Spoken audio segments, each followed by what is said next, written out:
Hello again. Thank you very much for joining me here on Movie Ninja. And today I'm going to be talking about something that I saw recently on Netflix, a new anime series, Dota Dragon's Blood, Season 1 specifically. Now, if you have to watch a fantasy show or a fantasy movie, y'all, would you say that, do you want a lot of action, a lot of stuff happening like all the time, or do you want something that, has a very rich and, lush mythology with complex characters and intriguing storylines? Well, that's not season 1 of this show. Now, if you're willing, I have further thoughts with regards to this show. It's not gonna be a hatchet job, it's not gonna be a rant about it, but let me first say, it's been made very clear, very public knowledge that this is a show based off a very popular online video game, and I have no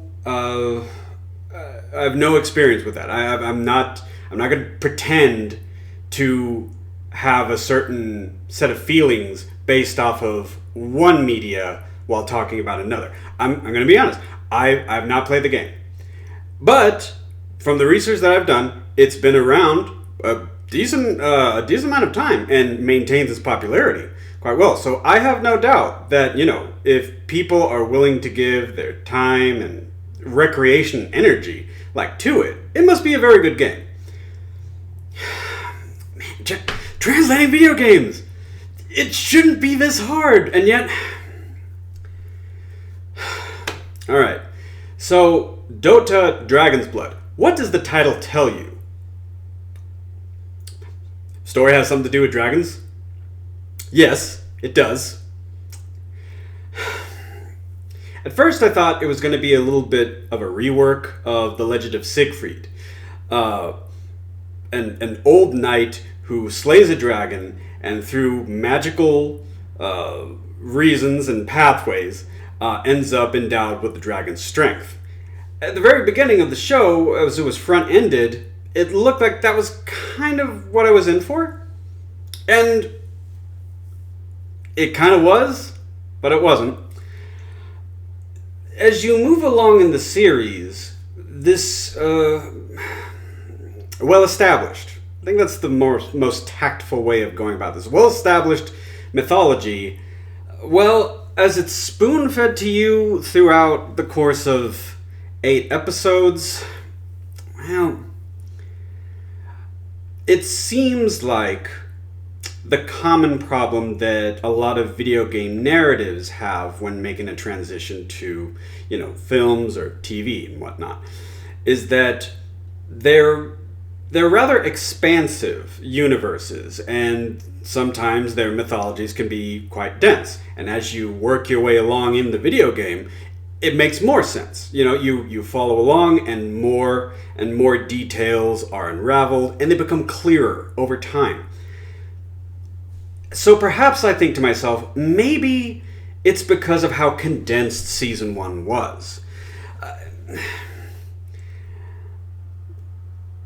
Before I go on with any further negatives or anything like that, I want to put forth some positives. Well, this show has really sharp animation. This is from Studio Mir. They also were responsible for the animation behind The Legend of Korra, and many other top-notch shows. You can especially see that they were behind the animation for The Legend of Korra because almost every single woman model character design looks exactly like Korra. Anyways, okay, stop. Okay, positives. The animation is great. There you go. Without any hesitation, I can say that. The animation is very clean, it's very dynamic. When this show is in action mode, it succeeds. When you have warriors fighting monsters, or fighting demons or malevolent deities. When it's in action mode, when you see a sorcerer fight a dragon to essentially steal its soul so it can siphon off its magical energies, that's exciting. That's exciting and it's entertaining. You know? But when the story acts as its own detriment, when the show is burdened by what should be the very marrow, the very fabric of what it is, we have a problem. We have a problem here. The way that it seems to me is that and once again, never play the game, so I don't know how this all fleshes out organically when you're actually like playing the game. But something that is more than likely a problem here with translating this game to a TV show is that we probably just didn't get enough time to have character arcs, to have better explanations about why these characters are doing what they're doing. And with regards to the big players, dragons, deities, and demons and like that, it's all just, it goes by too quick to the point where a lot of it just manifests as cliches. Dragons don't like humans because humans are primitive. Humans don't like dragons because, let me think. Dragons eat humans and burn their, communities to the ground. No one really likes elves. Par for the course. Okay, elves in video games have not really Tolkien said that these were the wisest and fairest creatures beneath the sky, but video games are not a fan of elves. More often than not. And this could be tabletop, it could be video games, it could be like Magic the Gathering. It's do not trust elves. It's okay, I'm down with that. Especially when these characters, it seems like the elves are subject to a kind of theocracy, but I mean, hey, if it's a theocracy, it has to be imperialistic and 110% evil.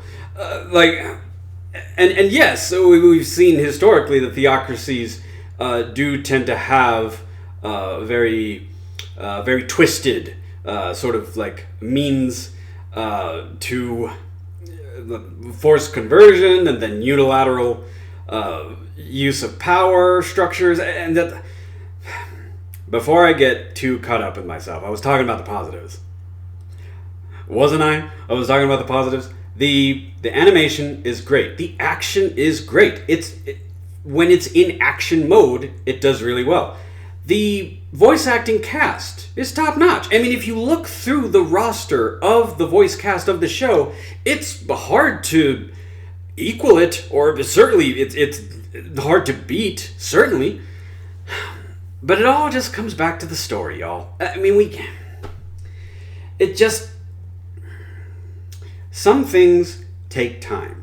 Some things take time and they can't be rushed. And if you rush them, then what kind of comes out, instead of a fairly fleshed out mythology, comes out as a very condensed cliche. There were some times where there was some dialogue happening between these characters, and I groaned. There were whole episodes where I could almost line by line just talk along with the show. Never played the game, don't know any of these characters, but man, these scripts, they let the story down. I don't know what happened in the writer's room. Hey, movie ninja, who are you to talk? It can't be easy to translate, a video game into a TV show, and I'm not saying that. I'm not saying that it is. All I'm saying is that if they get a season 2, because even where this season left off, I had this feeling that they were building to something that is revelatory and profound, but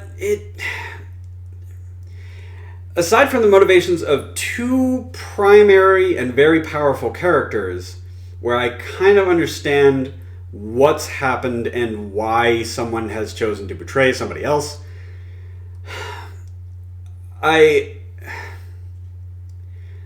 For as much as I want to give credit to the strengths of this story, the show's story didn't succeed overall.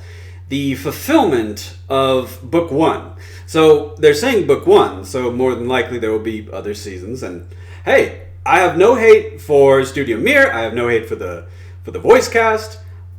No. That's fine. Okay, if they have book two or however many books, I'm not entirely sure.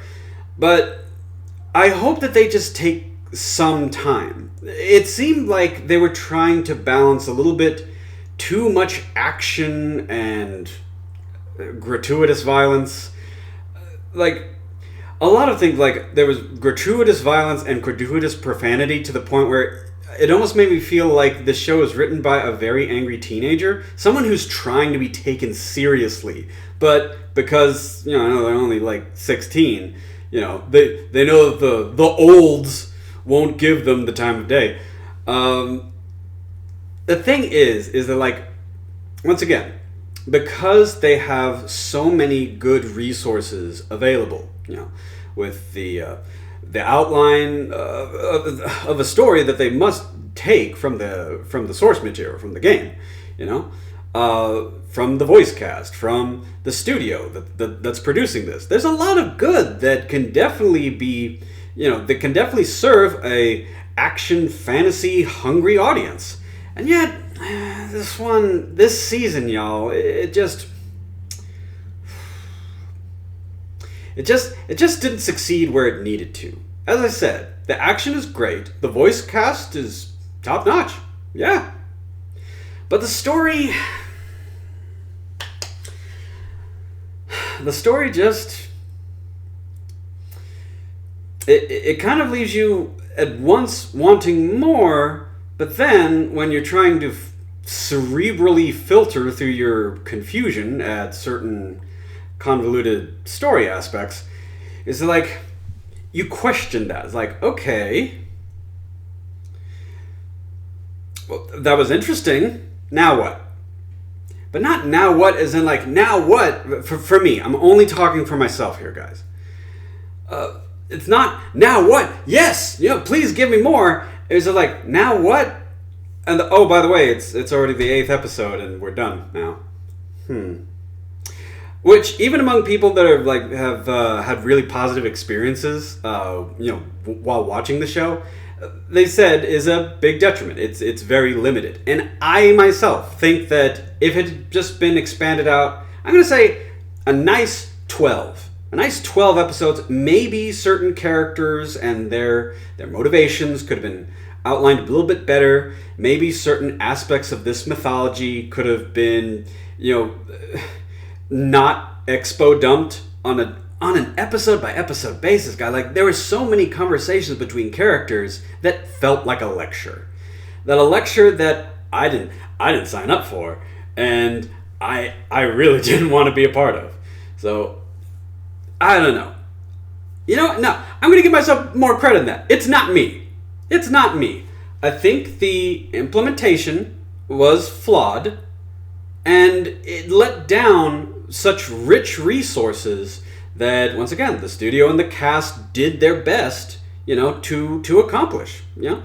So, yeah, Dota Dragon's Blood Season 1. Maybe if you played the game, and maybe if you have a lot of sentiment tied into it, you'll probably have a better time than I did. Like I said, I'm not knocking really anything about, what it took to go into it. Like, everything was top notch, but it just didn't do it for me. And especially with so much action, which, by the way, for me, because I'm such a huge action fan, if I have some good action in the movie or the show that I'm watching, that can redeem a lot. I can look the other way with a lot of stuff. But the story let season 1 down. At least the way that they put it out there. So, aside from that, if you're feeling adventurous, yeah, go for it. Yeah, I'm not going to actively say that something is terrible if I don't really believe that it's terrible. And once again, it's 8 episodes, so I mean, hey, give it a try. I think very quickly you will know as a casual viewer, as someone with a casual interest in this fantasy adventure show or whatever, that you'll know very early on if this is for you and if this is worth your fandom. So, there we go. Like I said, it's very mixed, unfortunately. It's very mixed. I can't really recommend it, just based on my own personal opinion, and just as trying to be as honest as possible. I can't really recommend it, but you know what? If you feel like, hey, you know what? I think he's too hard on it, I'll give it a watch anyways. Okay, all power to you. It's your time. It's your recreation. I did see from episode 1 to episode 8, and, well, just didn't really do it for me. Anyways, thank you very much for joining me here on Movie Ninja. If you liked this review, please consider subscribing, helping the channel grow, and let me know what you guys thought. Have you seen the show yet? Did you have a much better... I want you to have a much better experience than I did. I'm not someone who's on the internet to just rant about things and then expect everybody to agree with me, okay? You know what? Let me know your opinion. If you liked it, what did you like about it? Maybe I'll give it a second glance and maybe I'll see, something in a different light. Anyways, thank you very much for joining me here, and I hope you have a good rest of the day.